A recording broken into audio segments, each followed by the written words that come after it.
Hello, dear students. Welcome back once again in this session of JKSSB JE Mechanical. और आज कल के हमने पढ़ा, आपने देखा कि हमने प्रेशर के बारे में पढ़ा कल, और वेपर प्रेशर जो है वो भी हमने डिस्कस किया।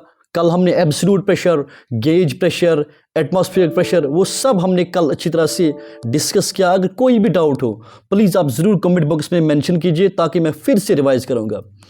और आज का जो टॉपिक है हमारे पास, हमने कल हमने मानोमीटर्स कल स्टार्ट किए, और मानोमीटर्स में हमने ये जाना कि जो पीज़ोमीटर था उसमें कुछ ड्रॉबैक्स थे, वो किसने फुलफिल किए।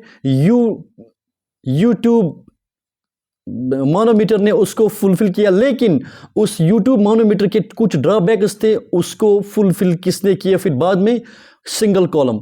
और आज हम क्या पढ़ने जा रहे हैं, single column manometer. What is mean by single column manometer, सबसे पहले हम यही जानेंगे। इस यूट्यूब में जो यूट्यूब हमारे पास था, यूट्यूब इस तरह का था हमारे पास, जो इस टाइप का हमारे पास था। फॉर एग्जांपल इस यहां पे मैं दिखाता हूं आपको, इस तरह से हमारे पास एक था यू शेप्ड, उसकी शेप क्या थी, यू शेप, इसलिए उसको बोला जाता था यूट्यूब मानोमीटर। और इसमें भी कुछ ड्रॉबैक्स आए हमारे पास, उन्हीं ड्रॉबैक्स को फुलफिल करने के लिए, उनसे लड़ने के लिए हमारे पास एक और अच्छा आ गया हमारे पास, क्या, मानोमीटर, जो हम प्रेशर किसी भी पॉइंट पे प्रेशर मेजर करने के लिए इस्तेमाल करते हैं, सिंगल कॉलम मानोमीटर। फॉर एग्जांपल ये इसमें और यूट्यूब मानोमीटर में क्या फ़र्क है,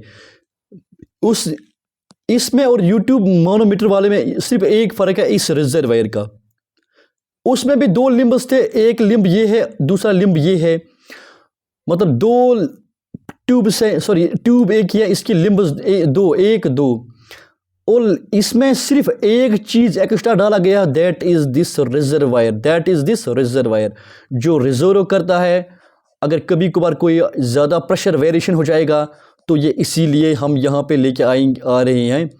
अगर कोई भी वेरिएशन आ जाएगी तो ये उसको क्या करता है, उसको हैंडल करता है। सबसे पहले हम जानेंगे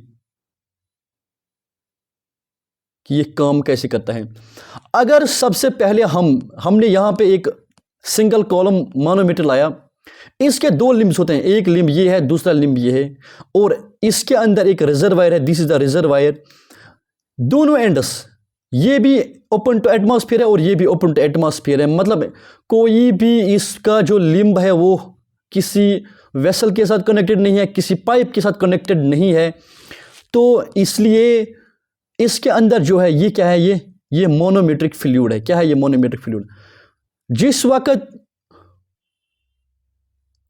single column manometer is a modified form of U tube manometer. ये क्या है, यूट्यूब मानोमीटर ही है ये, लेकिन उसका एक मॉडिफाइड वर्जन है, इसको मॉडिफाई कर दिया गया है। In which a reservoir having large cross sectional area. ये जो रिजर्वायर है इसका एरिया आप देखो ये कितना बड़ा है, इसका एरिया कितना बड़ा है, आप खुद देख सकते हैं। इसका एरिया बहुत ज़्यादा है, किससे, इस मोनोमेट्रिक ट्यूब से। इस मोनोमेट्रिक ट्यूब का एरिया बस इतना है, लेकिन इसका आप एरिया देखिए ये कितना बहुत बड़ा एरिया है। Is area as compare to the area of tube, जो इस ट्यूब का एरिया है उससे ज़्यादा एरिया है किसका, रिजर्वायर का।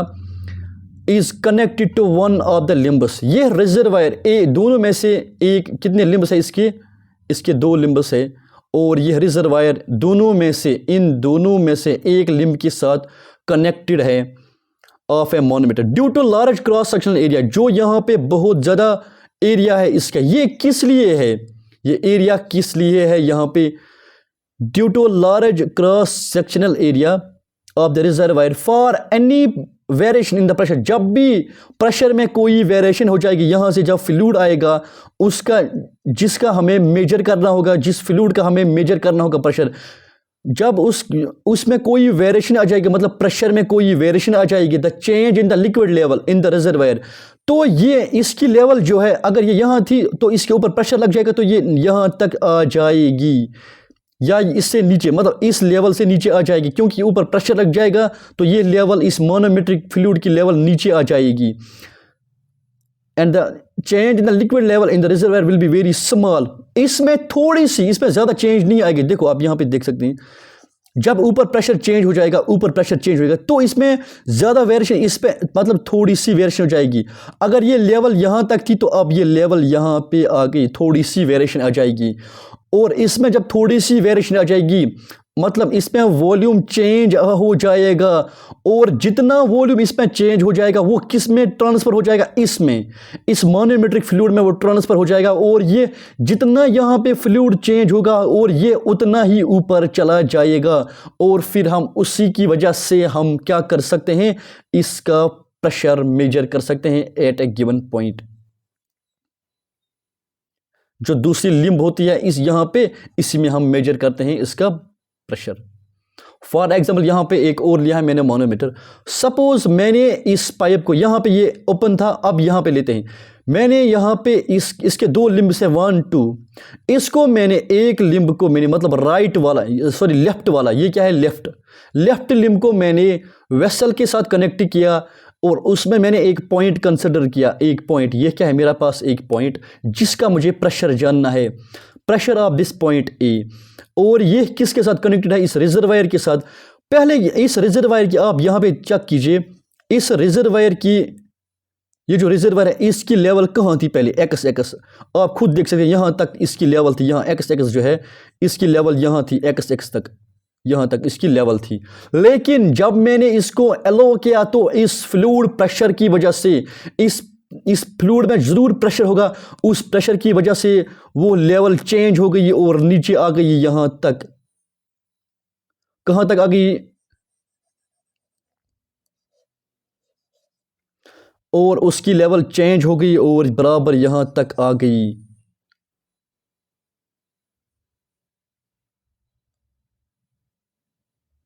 कहाँ तक आ गई, यहाँ तक आ गई। ये जो ये है, पहले कहाँ तक थी प्रेशर की लेवल, यहाँ तक, सॉरी फ्लूइड की लेवल, मोनोमेट्रिक फ्लूइड की लेवल कहाँ तक, यहाँ तक थी।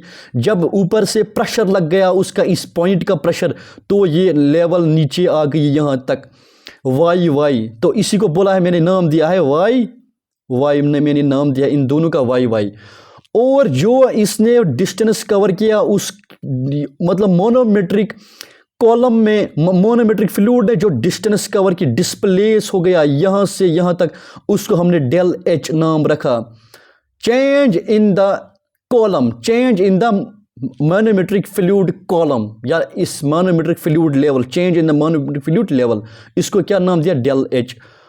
और जब इसका वॉल्यूम, जब इसने इस प्रेशर ने इसको यहाँ से यहाँ तक लाया तो इसका वॉल्यूम चेंज हो गया, और वो चेंज इन वॉल्यूम इसमें आ जाएगा, ट्रांसफ़र हो जाएगा। और जितना यहाँ पे वॉल्यूम चेंज हुआ उतना ही, आप पहले यहाँ पे देखिए, यहाँ पे चेक कीजिए ये कहाँ तक था, जब प्रेशर लगा तो ये कहाँ पहुँच गया। मतलब उस चेंज इन वॉल्यूम को हम कैसे फाइंड कर सकते हैं, इसमें ट्रांसफ़र हो गया और वो उसी चेंज इन वॉल्यूम की वजह से ये ऊपर चला गया। मतलब जो यहाँ, जितना यहाँ पे वॉल्यूम चेंज हुआ उतना ही ये ऊपर चला गया। उसके बाद क्या है हमारे पास, अब मैं आपको एक और बताता हूं। यहाँ पे यहाँ से यहाँ तक, यहाँ से यहाँ तक इसका एक प्रेशर ज़रूर होगा, जो यहाँ पे फ्लूइड है उसका ज़रूर अपना एक प्रेशर होगा, पी ऑफ ए। ये कन्फर्म है कि उसका प्रेशर होगा इस पॉइंट का, पी ऑफ ए। और जब इसी फ्लूइड का, जो ये इसमें है, वाटर होगा या कोई और भी फ्लूइड होगा, जो भी फ्लूइड होगा लेकिन इससे डिफरेंट होगा इस मोनोमेट्रिक फ्लूइड से, उसकी डेंसिटी ρ1 है, डेंसिटी ρ1।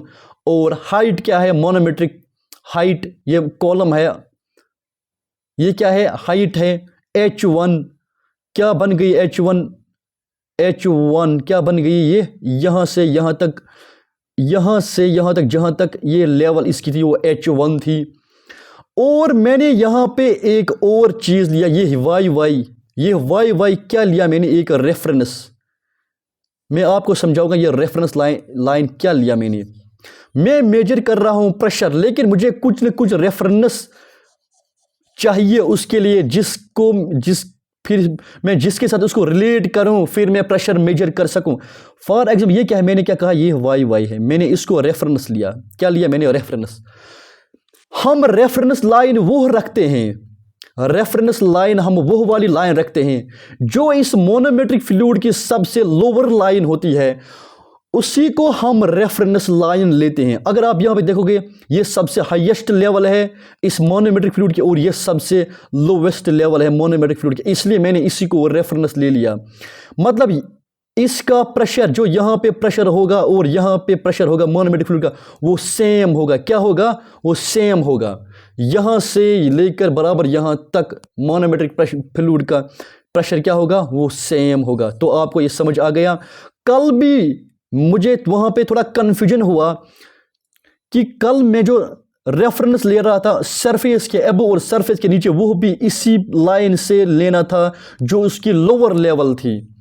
अब हम आगे बढ़ते हैं। From figure A, when the manometer, जब मोनोमीटर कनेक्टेड नहीं था वेसल के साथ, फ्लूइड की लेवल कहां पे थी? इसने कहा जब इसके साथ कोई भी वेसल कनेक्टेड नहीं थी, मतलब इसके साथ कोई भी पाइप जो है वो कनेक्टेड ही नहीं थी, दोनों साइड ये ओपन थी, एटमॉस्फेरिक प्रेशर से के साथ एक्सपोजर थी, तो तो इसकी लेवल, इस मोनोमेट्रिक फ्लूइड की लेवल कहाँ पे थी? यहाँ पे थी, आप देख सकते हैं यहाँ पे। लेकिन जब हमने इसको ऑन किया, इसके साथ लगा दिया हमने, यहाँ पे क्या लगा दिया? एक वेसल लगा दिया या पाइप एक फिट कर दिया, तो इस मोनोमेट्रिक फ्लूइड की लेवल यहाँ से यहाँ तक चली गई। It is because of the pressure of the fluid. वही कहता है यहाँ पे, connect to any vessel. So now after connecting to any pipe or vessel as in figure B, the pressure of PA will be moving down with the fluid into the reservoir में, और ये क्या करेगा? exert pressure करेगा इस monometric fluid पे, and it pushes it and new level becomes y, जो मैंने आपको भी सिखाया। ये जो हमारे पास ये y जो आ गई हमारे पास न्यू लेवल, ये y, ये क्या आ गई हमारे पास? एक new level. becomes y and displaced through del h, कितना डिस्प्लेस हुआ? del h. let a be the area of cross section of reservoir and small a be the area of cross section of monometric pipe. The pressure exerted at displaced monometer flow to del h. The volume displaced inside reservoir will be transferred. जो मैंने आपको ऊपर समझाया वही मैंने नीचे लिखा था, लिखा है। मतलब जितना यहाँ पे डिस्प्लेस हो जाएगा del h, ये कितना डिस्प्लेस हुआ? del h, मतलब इसका वॉल्यूम इतना ही चेंज हो गया। जितना वॉल्यूम चेंज हो जाएगा वो किस में ट्रांसफर हुआ? वो इसमें, इस पाइप के अंदर, मोनोमेट्रिक पाइप के अंदर वो ट्रांसफर हुआ। जितना यहाँ पे चेंज हुआ उतना ही ये इसकी कॉलम जो है वो इंक्रीज हो गई, इसकी हाइट जो है वो इंक्रीज हो गई। वही लिखा है मैंने नीचे। इसका क्रॉस सेक्शनल एरिया क्या है? ए इस रिजर्वायर का, और इसका क्रॉस सेक्शनल एरिया क्या है? मोनोमेट्रिक ट्यूब का, स्मॉल ए। उसके बाद क्या लिखते हैं हम यहाँ पे? इट इज यूजफुल, ये हमारे लिए क्यों फायदेमंद है? ये हमारे लिए फायदेमंद कैसे बन गया? ये हमारे लिए यूजफुल कैसे बन गया एज कंपेयर टू यूट्यूब वाला मोनोमीटर जो था, उससे ये यूजफुल कैसे बन गया? उससे बेहतर ये क्यों है? क्योंकि इसमें जो स्मॉल वेरिएशन, अगर मतलब प्रेशर में थोड़ी सी चेंज हो जाएगी, आप यहाँ पे देखो, मैं यहाँ पे, इसमें अगर थोड़ी सी चेंज हो जाएगी प्रेशर में, उसमें डिस्प्ले, और वहाँ पे थोड़ी सी डिस्प्लेसमेंट तो हो जाएगी, किसकी? उस वाटर, उस मोनोमेट्रिक लेवल की थोड़ी सी डिस्प्लेसमेंट हो जाएगी, और उस थोड़ी सी डिस्प्लेसमेंट की वजह से हमारे पास जो राइट लिम्ब होता है उसकी लेवल बहुत ज़्यादा ऊपर जाती है। मतलब volume displacement of left limb, जितना लेफ्ट लिम्ब में डिस्प्लेस हो जाएगा उतना वो किसके बराबर है? वो volume rise in the right limb of, मैं यहां पे समझाऊंगा आपको।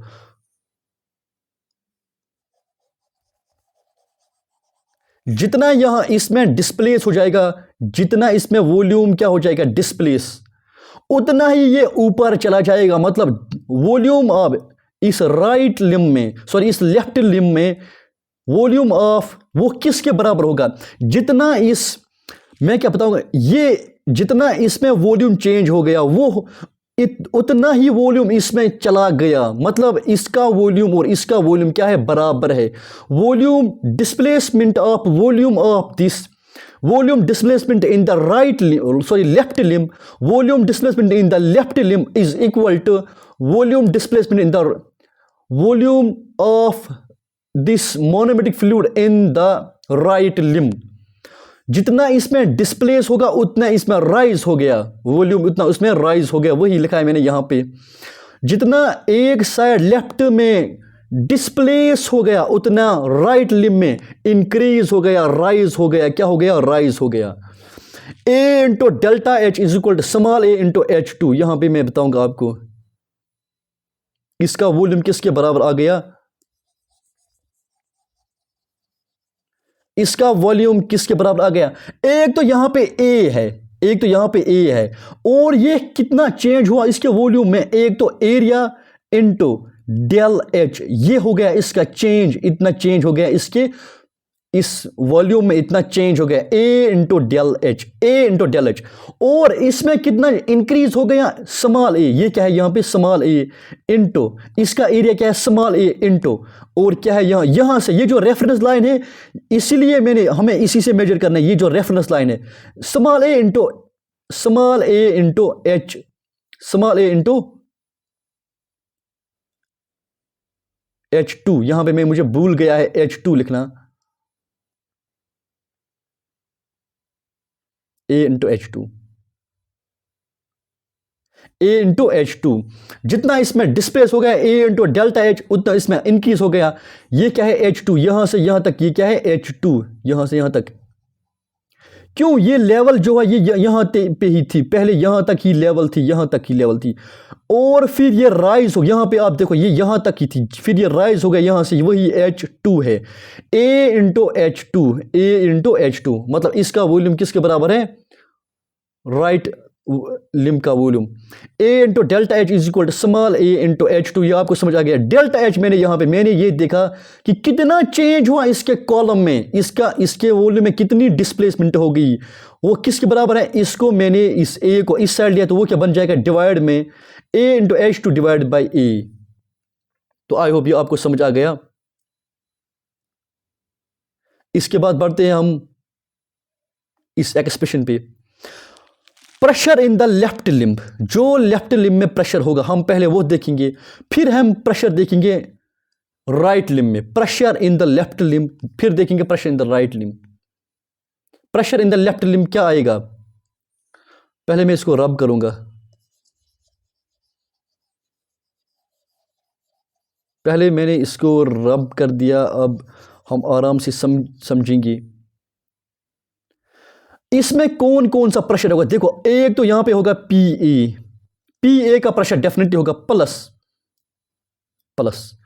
इसका प्रेशर किसके बराबर होगा, P1 rho G H, P1 is equal to rho 1 G H. क्या है यहां पे जो एच है वो क्या है, यहां से यहां तक H plus delta H, H plus del H, ये है total displacement H plus del H. क्यों, ये यहां पे क्या हो गया, डेल एच, ये यहां से यहां तक है टोटल एच कितना है, H1 plus del H, H1 ये यहां पे H1 प्लस डेल एच, ये इसका प्रेशर। अब मैं इस साइड जाता हूं, इसका प्रेशर, इसका ये जो यहां पे है रेफरेंस लाइन के एबो से देखना है हमें, तो इसका प्रेशर क्या होगा, रो टू जी रो 2, और टोटल एच क्या है यहां से यहां तक H2 प्लस डेल्टा एच। अब आपको ये समझ आ गया, ये भी समझ आ गया। इसमें PA क्यों नहीं है, इसमें एटमॉस्फेरिक प्रेशर होगा डेफिनेटली, इसमें यही लिखा मैंने यहां पे PA प्लस रो 1 G H1 plus del H. ये आपको समझ आ गया मैंने ऊपर क्यों लिखा रो 2 जी H2 प्लस H2। अब मैं जब ये मैंने ऊपर सिखाया आपको, अब मैं क्या करूंगा, PA को मैं यहां पे ही रखूंगा इसी साइड, इसको मैं उस साइड ले जाऊंगा, तो ये क्या बन जाएगा यहां पे माइनस, इसलिए ये क्या बन गया यहां पे minus rho 1 G H1 plus del H, ये यहां पे माइनस बन गया। अब PA is equal to rho two ji H two plus rho two G del H minus rho one ji H one minus rho one ji H G delta H is equal to zero, is not equal to zero, क्योंकि मैंने अभी इसको इसके बराबर ले लिया, P A के बराबर, इसको जीरो के बराबर मत लीजिए। उसके बाद क्या है, मैंने इसमें से डेल एच और इसमें डेल एच कॉमन लिया, डेल एच जी इसमें मैंने कॉमन लिया, तो वो यहाँ पे आ गया डेल एच जी। उसके बाद आप यहाँ पे खुद देख सकते हैं, यहाँ पे डेल एच जी कॉमन लिया, तो यहाँ पे क्या था, इसमें था रो वन क्या था माइनस, इसलिए मैंने उसको रो वन माइनस लिया। रो टू क्या था positive, rho two minus rho one, इन दोनों में से अब क्या बच गया हमारे पास, ये दो, एक ये दूसरा ये, प्लस रो टू जी एच टू यहां से उठाया माइनस रो वन जी एच वन। अगर आप ऊपर देखोगे, यहां पे मैं इसको रब करता हूं थोड़ा सा पहले, अगर आप यहां पे देखोगे डेल्टा एच किसके बराबर है, हमारे पास यहां पे जो डेल्टा एच है वो किसके बराबर है, आप यहां पे खुद देख सकते हैं। डेल्टा एच जहां पे मैं इसको मारे गोल गोल बना रहा हूं, डेल एच किसके बराबर है, A H two divide by A, वही लिखा मैंने, इस डेल एच के बदले लिखा मैंने A H two divide by A, g यहां ही है, rho two minus rho one plus rho two जी H two minus rho one जी एच वन। अगर इन केस अगर कभी कभार स्मॉल ए, मतलब जो मोनोमेट्रिक ट्यूब होता है वो मोनोमेट्रिक ट्यूब है, इसका एरिया कभी कभार अगर बहुत ज़्यादा कम आ गया तो हम उसको नेग्लेक्ट करते हैं। क्या करते हैं, नेग्लेक्ट ही करते हैं। अगर इसका एरिया कभी कभार बहुत कम आ गया, किसका, इसका एरिया किसका, इसका एरिया अगर कभी कभार कम आ गया मोनोमेट्रिक ट्यूब का अगर एरिया बहुत कम है तो हम उसको नेग्लेक्ट ही करते हैं। मतलब A H two g divide by A, मतलब ए बाई कैपिटल ए, ये किसके बराबर आएगा, जीरो इंटू ये क्या बनेगा, ये पूरी टर्म क्या बन जाएगी, जीरो, मतलब ये खत्म। वहां पे क्या बच गया, रो टू जी H two minus rho one जी एच वन। एग्जाम में इसी तरह के क्वेश्चन पूछे जा सकते हैं कि अगर हम कभी कभार इसकी अगर कभी कभार if A is very smaller than capital A, मतलब रिजर्वायर से बहुत ही छोटा होगा तो हम उस वैल्यू को कंसिडर नहीं करते हैं, हम डायरेक्टली उसके बाद जीरो लिखते हैं, इसलिए क्योंकि नेग्लिजिबल वो हम छोड़ ही देते हैं। तो वहां पे क्या बच गया, rho two ji H to. तो इस तरह के इक्वेशंस एग्जाम में पूछे जा सकते हैं, रो वन जी एच वन।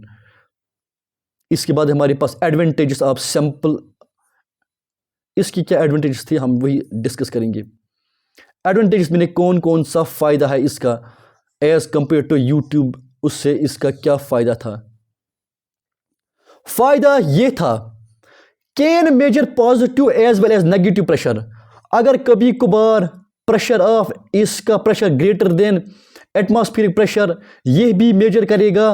अगर कभी कभार pressure of this point, pressure at the point of the fluid is less than atmospheric pressure, वो ये क्या है नेगेटिव, ये क्या है पॉजिटिव, ये इसको भी मेजर करता है, इसको भी मेजर करता है, मतलब दोनों को, वैक्यूम को भी मेजर करेगा और पॉजिटिव प्रेशर को भी मेजर करेगा। उसके लिए इजी टू इंस्टॉल, इसको इंस्टॉल करना भी बहुत ही इजी है।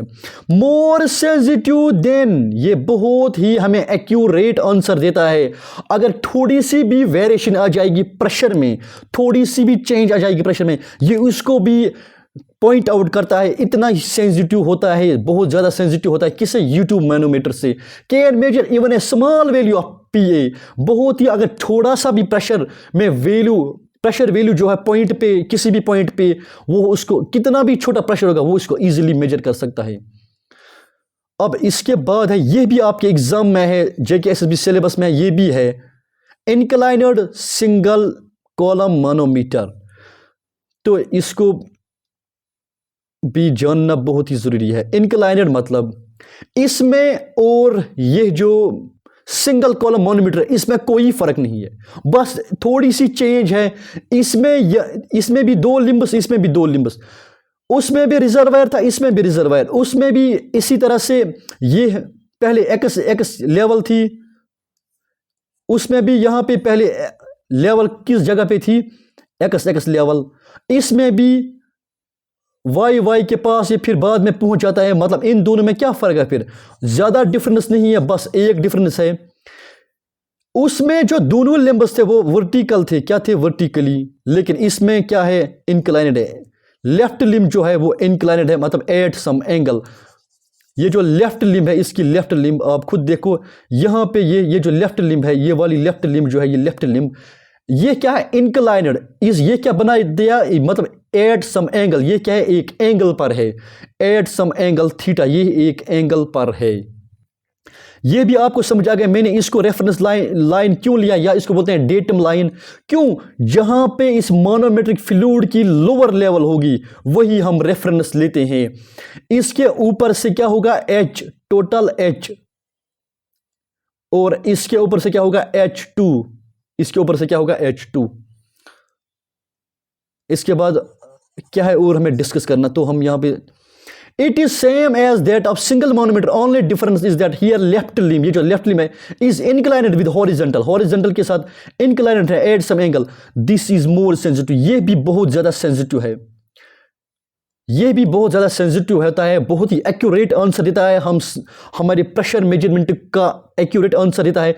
क्यों? इसमें ये एक गिलास ट्यूब होता है, इसमें मार्क होता है यहाँ पे गिलास पे, तो हम इजीली उसको मेजर कर सकते हैं। और क्या है इसमें एक और, ड्यू टू द इंक्लिनेशन, ये जो इंक्लिनेशन है इसमें ये ज़्यादा डिस्टेंस कवर करता है। Due to inclination distance moved by heavy liquid is in the right limb, इस राइट लिम्ब में विल बी मोर, मतलब ज्यादा डिस्टेंस कवर करता है इस राइट लिम्ब में, तो वो ज्यादा क्या देता है? एक्यूरेट आंसर देता है। मतलब इसका मतलब क्या है? अगर कितना भी छोटा प्रेशर होगा, कितना भी छोटा वैल्यू होगा प्रेशर का, ये इजीली मेजर कर सकता है। क्यों? इसकी जो हाइट है, इसकी जो डिस्टेंस है इस फ्लूइड के अंदर, वो बहुत ज्यादा ऊपर तक जाएगी। क्यों? ये इंक्लाइनेड है। Here the height of column H2 will be achieved। और हाँ, ये H2 जो है, जो हम H2 उसमें निकालते थे, H2 इसमें हम किस में निकालेंगे? In terms of length of the manometric tube. इसमें वो हम H2 जो है वो किस में मेजर करेंगे, वो किस में निकालेंगे? वो इन टर्म्स ऑफ लेंथ में। ये क्या है? L, in terms of length. इस पे मार्क होगा, तो हम उसी के, इस पे लिखा होगा, मार्केड होते हैं इस गिलास पे, तो हम उसी से इसकी लेंथ हम देखेंगे कि पहले यहाँ पे थी तो कितना इंक्रीज हो गया यहाँ से यहाँ तक। मतलब ये जो यहाँ पे थी, ये सबसे पहली लेवल थी, तो हम इजीली यहाँ से देख सकते हैं कि कितना इंक्रीज हो गया, तो L हम इजीली निकाल सकते हैं। This is the length till manometric fluid. ये L क्या है? ये इस यहां से यहां तक ये फ्लूइड कितना ऊपर गया, ये इसकी लेंथ बता रहा है। क्या बता रहा है? इसकी लेंथ। साइन थीटा किसके बराबर है? Sine theta is equal to sine theta perpendicular divide by hypotenuse. यहां पे एक ट्रायंगल बन गई, क्या बन गई? Triangle. Sine theta is equal perpendicular ये है H2, ये क्या है? H2, इसलिए लिखा मैंने H2 डिवाइड बाय हाइपोटेन्यूज क्या है? ये साइड क्या है? Hypotenuse L, H2 divide by L। H2 अगर मुझे फाइंड करना होगा वो किसके बराबर आएगा? L sine theta. मतलब H2 की वैल्यू किस में आएगी हमें? In terms of length, L sine theta. और इसमें भी जो प्रेशर एट पॉइंट A वो भी सेम होता है, जो प्रेशर हमने अभी उस इक्वेशन में, जो हमने किस में निकाली, जो इक्वेशन हमने किस में निकाली? सैंपल मानोमीटर में जो इक्वेशन, इसमें भी वही इक्वेशन आएगी। P of A is equal to AH2 divide by A G ρ2 minus ρ1 plus ρ2 GH2 minus ρ1 GH1।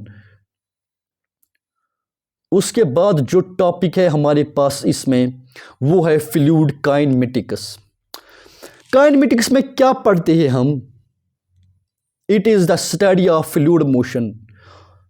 Fluid का मोशन हम जानते हैं कि फ्लूइड की मोशन क्या है, उसकी वेलोसिटी क्या है, उसकी डिस्प्लेसमेंट क्या है, उसकी एक्सेलरेशन क्या है। एट अ सिंगल पॉइंट, एक सिंगल पॉइंट कंसीडर करते हैं, तो फिर हम उसी पॉइंट की सब चीजें निकालते हैं, वेलोसिटी, एक्सेलरेशन, डिस्प्लेसमेंट। मगर इसमें क्या होता है, एक चीज मैं आपको बताऊंगा, अगर आपको कोई भी काम करना होगा, मतलब आपको कोई चीज, ये मेरे पास चीज है कोई, मतलब ये मेरे पास क्या है? पेन एक है, मैं इसको मतलब अगर मुझे इसको गिराना होगा, इसको आगे मूव कराना होगा, तो मैं कैसे करूंगा? मुझे एनशियल फोर्स देना पड़ेगा, एनशियली इसको फोर्स लगाना पड़ेगा। इसी तरह से कोई भी फ्लूइड हो, चाहे कोई भी सब्सटेंस हो दुनिया में, अगर उसको हमें मूव कराना है, उसको हमें जरूरी एक एनशियल फोर्स देना पड़ेगा। क्या देना पड़ेगा? एक एनशियल फोर्स। वही कहते हैं need initial force to come into the motion. कोई भी फ्लूइड, हम यहां पे फ्लूइड की बात कर रहे हैं, मतलब अगर हमें फ्लूइड को मूव करना है, मूव कराना है, तो हमें उसको एनशियल, थोड़ा सा एनशियली उसको एक फोर्स देना पड़ेगा। So in fluid kinematics the forces on the fluid, वो फोर्स जो इस लिक्विड को मूव कराता है, हम इस फ्लूइड काइनेमेटिक्स में उसको कंसिडर नहीं करते, हम उनकी स्टडी नहीं करते, हम उनकी स्टडी नहीं करते, सिर्फ मोशन की स्टडी करते हैं, डिस्प्लेसमेंट की, वेलोसिटी की, एक्सेलरेशन की, but not about the forces acting on this fluid. ये इंपॉर्टेंट पार्ट है। अगर फ्लूइड डायनामिक्स होगा, उसमें हम जरूर कंसिडर करते हैं motion as well as force. वही लिखा मैंने, so in fluid kinematics the forces acting on the fluid that makes it move are not considered. Forces जो है वो कंसिडर नहीं किए जाते। वो स्टडी इन फ्लूइड काइनेमेटिक्स। क्या पढ़ते हैं हम? इसमें हम 3 पैरामीटर जानते हैं। एक तो है displacement of the fluid particle, velocity, acceleration of the fluid particles at any particular point. वो हम उनकी जो मोशन है, वो किसी जो space, for example we study about the motion of the fluid in different coordinates, in different directions, लेकिन without forces। x axis में कितनी डायरेक्शन है, x एक्सिस में वेलोसिटी क्या है, डिस्प्लेसमेंट क्या है, या y एक्सिस में वेलोसिटी क्या है, डिस्प्लेसमेंट क्या है, या z एक्सिस में क्या है, इसकी velocity, acceleration, differentiation, sorry displacement क्या है, x y z में हम वो भी स्टडी करते हैं, लेकिन विदाउट फोर्सेस। इसके लिए हमें द फ्लूइड मोशन, जो फ्लूइड मोशन है वो हम कंसीडर करते हैं। वो हम कैसे डिस्क्राइब करते हैं? 2 तरीके से, 2 मेथड्स है उसको डिफाइन करने के लिए। 2 मेथड्स, एक तो दिया था, एक मेथड लैग्रेनिन ने एक मेथड दिया था, वेरी इंपॉर्टेंट पॉइंट। लैग्रेनिन ने एक मेथड दिया था कि हम एक पार्टिकल की जो मोशन है वो हम कैसे जानेंगे। दूसरा किसे दिया? यूलियन ने दिया था कि हम पार्टिकल, फ्लूइड पार्टिकल की मोशन को कैसे अंडरस्टैंड करेंगे। चलो हम थोड़ा सा इनके बारे में, ये इतना ही है, इसकी आज के लिए इतना ही काफ़ी है यहाँ तक। लैग्रेनिन ने क्या बताया कि अगर हमें किसी भी पॉइंट, किसी भी यहाँ पे, अगर यहाँ पे फ्लूइड है, यहाँ पे मेरे पास, अगर आपको इस फ्लूइड के बारे में जानना होगा, इसके मोशन के बारे में, तो आप क्या करोगे? आप इसकी जो इनिशियल लोकेशन है उसको आइडेंटिफाई करो, ये किस लोकेशन से आ गया। तो जब मैंने इसको आइडेंटिफाई किया कि ये इस लोकेशन से आ गया, तो हम इसको उसी जगह से कंटिन्यूअसली इस फ्लूइड के अंदर ऑब्जर्व करेंगे कंटिन्यूअसली, कि ये कंटिन्यूअसली इस लोकेशन से कहां से, जब हमने आइडेंटिफाई किया कि ये फ्लूइड किस लोकेशन से आ रहा है, तो उसी जगह से हम इसको ऑब्जर्व करते रहेंगे कंटिन्यूअसली, और हम स्टडी करते हैं इसका मोशन। फॉर एग्जांपल, मैं ये एग्जांपल लेता हूं, मैं यहां पे खड़ा हूं, मेरे सामने कैमरा है, अगर यहां पे बहुत सारे आदमी होंगे, कैमरा को मुझे फाइंड करना होगा, तो वो क्या करेगा?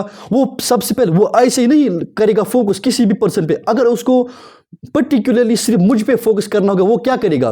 वो सबसे पहले मुझे ढूंढेगा। कौन? कैमरामैन। वो ढूंढेगा। जब वो मुझे ढूंढेगा, उसके बाद क्या करेगा? वो वहां से, जब उसने मुझे ढूंढा तो वो फोकस करेगा, डायरेक्ट फोकस। जब मैं इस डायरेक्शन में जाऊं, वो कैमरा क्या करेगा? उस डायरेक्शन में लेगा। मैं इस तरह जाऊं, वो डायरेक्ट कैमरा इस डायरेक्शन में लेगा। मैं ऊपर जाऊं, ऐसे लेगा कैमरा नीचे, मतलब वो एनशियली मुझे फाइंड करेगा। इसी तरह ये किसने बताया? लैग्रेनिन ने। अगर आपको फ्लूइड के बारे में, मोशन के बारे में जानना है, तो उसका एनशियल जो है, एनशियली उसकी आइडेंटिटी जो है वो आइडेंटिफाई करो कि वो कहां से आ गया, उसके और एनशियल लोकेशन। फिर उस पे नजर रखो, ऑब्जर्व करो उसको फ्लूइड के अंदर। लेकिन अगर आप यहां पे देखोगे, इसमें एक जगह पे यहाँ पे फ्लूइड आ गया, ये इसकी ओरिजिनल पोजीशन है, तो मैंने आइडेंटिफाई किया थी कि यहाँ से आ गया। अब मैं इसको नज़र रखूंगा, फ्लूइड ऐसे चल रहा है, ऐसे चल रहा है, ये पार्टिकल भी ऊपर नीचे, मैं इसको स्टडी कर रहा हूँ कंटिन्यूअसली। ये क्या है? Path of this fluid. अब दूसरा क्या है? दूसरा है इल्यूरियन मेथड। दूसरा क्या? इल्यूरियन ने क्या बताया? इल्यूरियन ने बताया कि ये जो अगर हम पार्टिकल को आइडेंटिफाई करेंगे, उसने बताया कि अगर हम पहले पार्टिकल को आइडेंटिफाई करेंगे, इस तरह से आइडेंटिफाई करेंगे, फिर हम उस पर नज़र रखेंगे, ये एक हेक्टिक प्रोसेस है, डिफ़िकल्ट प्रोसेस है। तो उसने बताया कि हम क्यों ना ऐसा करेंगे कि पार्टिकल को किसी एक जगह पे, किसी एक ही पोजीशन पे, फॉर एग्जांपल मैं आपको एक ट्रैफिक सिग्नल होता है, अगर यहाँ से 10-15 गाड़ियाँ चल रही है, 10-15 गाड़ियाँ चल रही है, और यहाँ पे एक पुलिस वाला खड़ा पे, मैं यहाँ पे आपको दिखाता हूँ, यहाँ पे 10-15 गाड़ियाँ खड़ा है, चल रही है, और यहाँ पे एक पुलिस वाला खड़ा है। क्या है? पुलिस वाला। उसने एक गाड़ी वाले को हाथ से कहा कि आप रुक जाओ, और वो नहीं रुक गया, और वो भाग गया, जल्दी से भाग गया। तो ये उसको कहाँ से पकड़ेगा? ट्रैफिक सिग्नल के पास आराम से वहां पे इसको पकड़ सकता है। तो जब ट्रैफिक सिग्नल आगे आ जाएगा तो ये सभी गाड़ियां एक जगह पे रुक जाएगी, एक ही जगह पे रुक जाएगी, मतलब एक पर्टिकुलर जगह पे रुक जाएगी, तो वहां से इसको आइडेंटिफाई कर सकता है। सेम यही बताया किसने? यूलर ने बताया कि हम पार्टिकल को एक सेक्शन पे अगर इसको मूव करने देंगे, और हम एक सेक्शन पे, एक पॉइंट पे, एक पर्टिकुलर पॉइंट पे इस पार्टिकल की या इस फ्लूइड की मोशन जर्नी की, या एक सेक्शन पे। तो आज होप आपको ये अच्छी तरह समझ आ गया। आज के लिए इतना काफ़ी है। अगर आपको कोई भी डाउट है, please mention the comment box. अगर आपको इसके पीडीएफ भी चाहिए तो मुझे आप ज़रूर कमेंट बॉक्स में बताइए। मेरे पास बहुत सारे नोट्स हैं, मैं उसको ज़रूर टेलीग्राम पे भेजता हूँ, लेकिन आप ज़रूर बताइए कमेंट बॉक्स में। और अगर अभी तक आपने इस चैनल को सब्सक्राइब नहीं किया तो प्लीज़ इसको सब्सक्राइब कीजिए और दीजिए इजाज़त नई वीडियोज़ तक। अल्लाह हाफिज़।